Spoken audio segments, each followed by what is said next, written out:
Hi crafters! Today we are bringing back to life the legendary wreck of the Dark Duchess.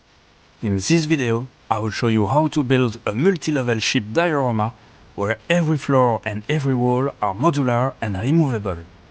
And the best part is that this build is super easy to replicate and the exact same techniques can be used for any ship you want to create. And as you can see, this ship isn't just a beautiful diorama, it's also a fully playable multi-level battle map for your D&D games. And before we get started, please like, subscribe and drop a comment if you want to see more builds like this. It really helps and it's super important to keep this channel afloat.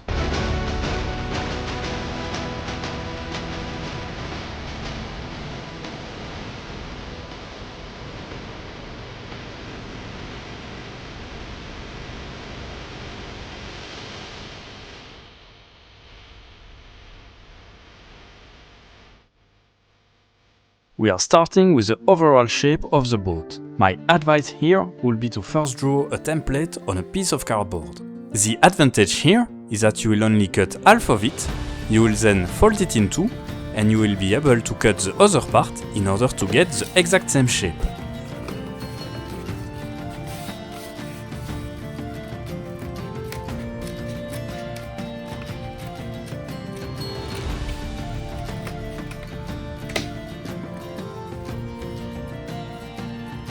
Next, you will use this pattern in order to draw a rectangle box on your XPS foam. This box needs to be a bit bigger than the boat.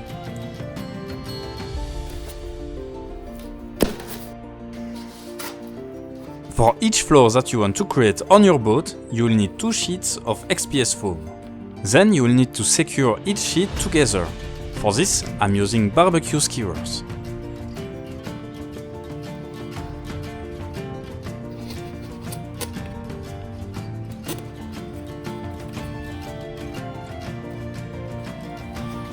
And once again, I will draw the pattern of the boat on top of the XPS foam.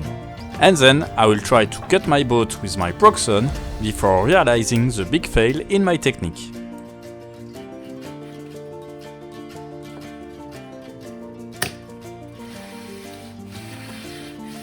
And then I will simply cut my boat with my proxon. This shape is already pretty good, but you will improve it by beveling the edges. To do that, you will simply use your proxon as usual, but you will hold your boat at an angle.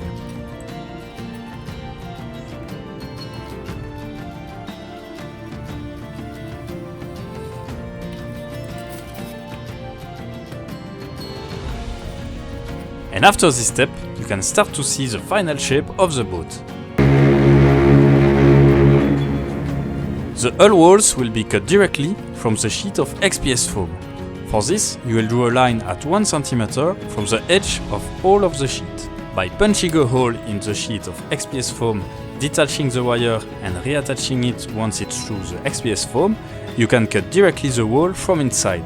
But honestly, it's a lot of work for a result that is not far different than if you cut directly through the wall.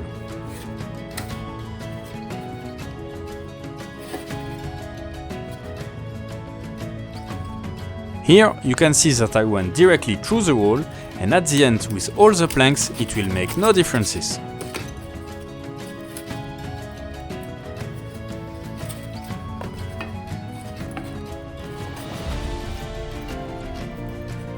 And once the walls are ready, make sure to draw their shape on the bottom floors for each piece.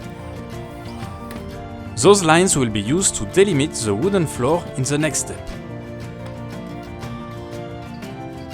Indeed, instead of foam, I use bamboo coffee stirrers to create real wooden planking. They are cheap, easy to cut and give a very natural texture. And this allows the walls to slot in and stay firmly in place, locked against the wooden floor inside.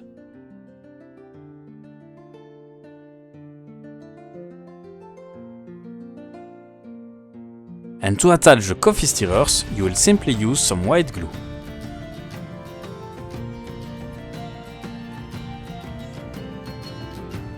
On the top deck, I will use the leftover from the cut in order to have the same curvature, and I want those planks to be a bit wider than the edges of the boat. And in the meantime, I will create myself a wooden texture tool. For this, you will simply glue together some toothpicks.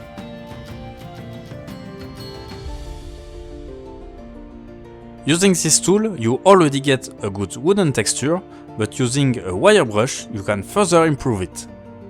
And finally, you will cut the edges of each individual planks with a cutter, you will add depth with a pencil, and then you will punch some holes in order to represent the nails in the wooden planks.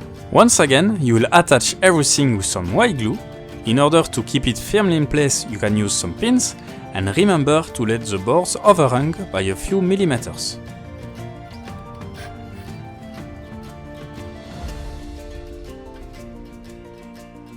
In the next step, we'll cut a hole into the main deck with a cutter. This is only required if you want to replicate the Dark Duchess in order to play the D&D campaign Rhymes of the Frost Maiden.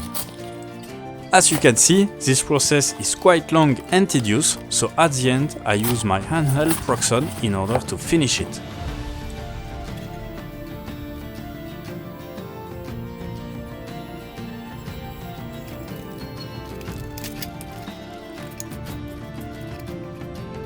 And once done, I will finish the floor with all the coffee stirrers. And from time to time, make sure to check that the walls are still fitting in. And as you can see, I use the same texture trick for the inner walls.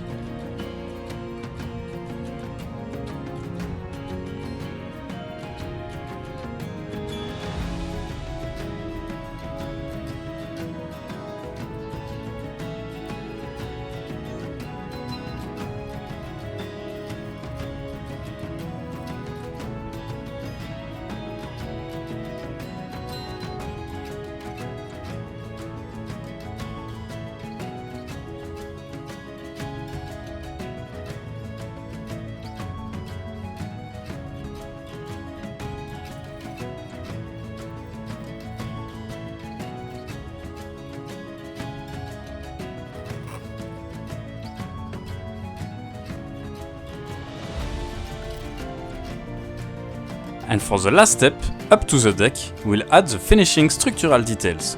The rail guards are made from square wooden dowels. And because we made the floor edges with foam, they are super easy to attach.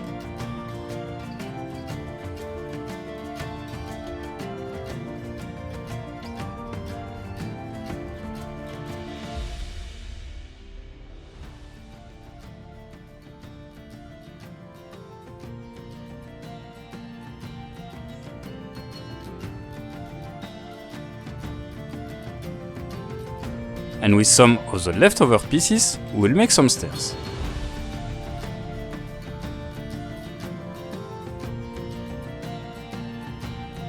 And if you like this build so far, please don't hesitate to put a like and to leave a comment. It really helps the channel to grow.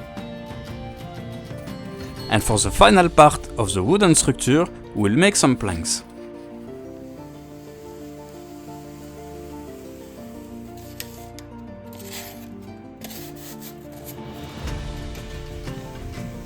Each plank is individually cut from XPS foam, then it will be textured using the same technique that we saw previously, and then we will glue it onto the boat.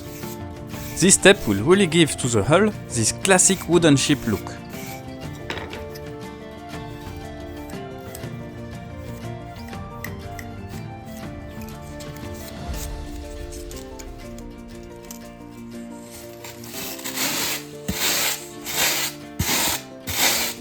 And to save a bit of time, I will texture the full plank of XPS foam before doing the cuts.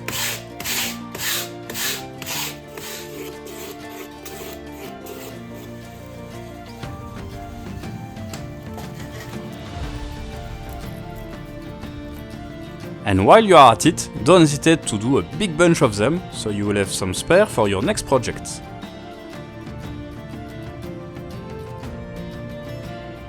And to sell the effect even more, I poke small holes into each plank to represent nail marks. It's a tiny detail, but it adds a lot of realism. And to keep everything in place while the glue is drying, I will use some pins.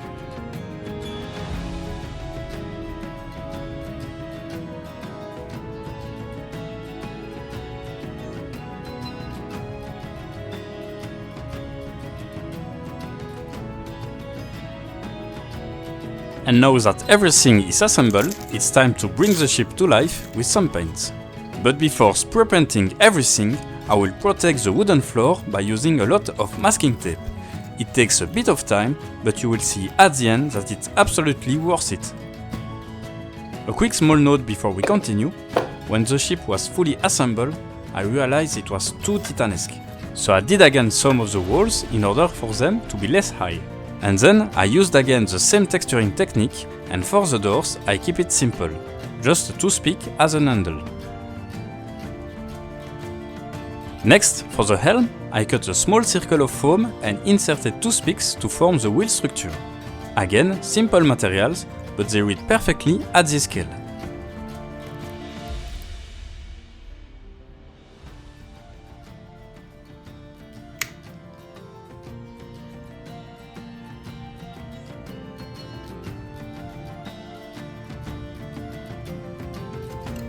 And with the remains of an old kite from my childhood and some scrap of XPS foam, I decided to make a mast for this ship.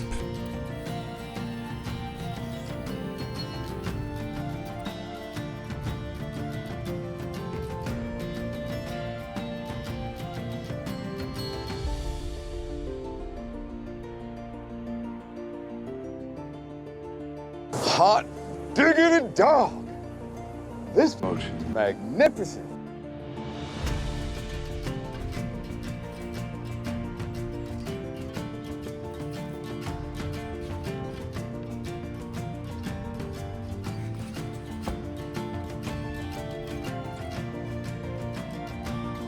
And so for the paint job, I will start with a base coat using Army Painter Terrain Primer on all the foam parts.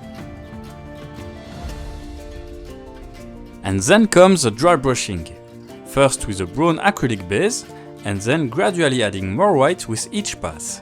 And if you want more details on this process, I made a dedicated 5-minute long video on this subject.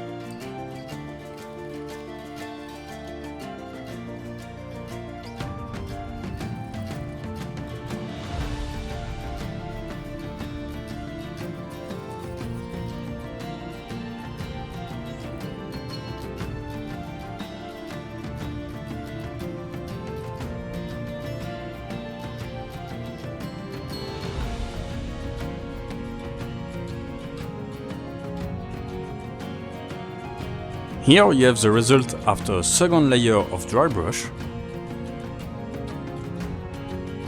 and here after a third and final coat.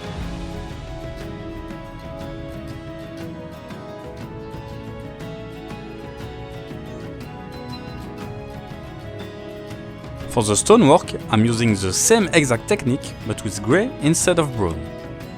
And finally, it's time to peel off all those masking tape and to do the final layer of paint. For this, I kept everything super simple. I will just do a brown wash to enhance the natural texture of the coffee stirrers. This wash is my usual recipe. You will simply mix a bit of paint with a bit of water and you will add 1 dip of dish soap.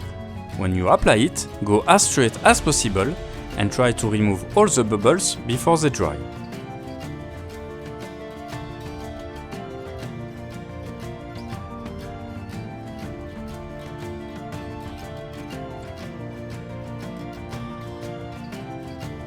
And when everything is fully dry, this is the final result. And that's it, the Dark Duchess, fully modular and ready for the table. This build might look complex, but it's actually made from simple techniques repeated over and over, which means you can easily adapt this method to create your own ship.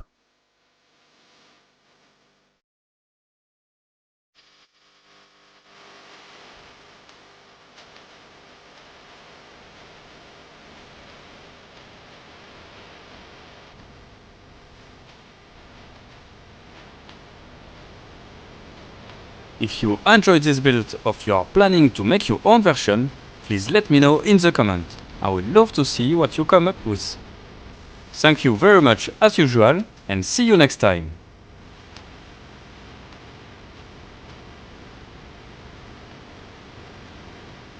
You're gonna need a bigger boat.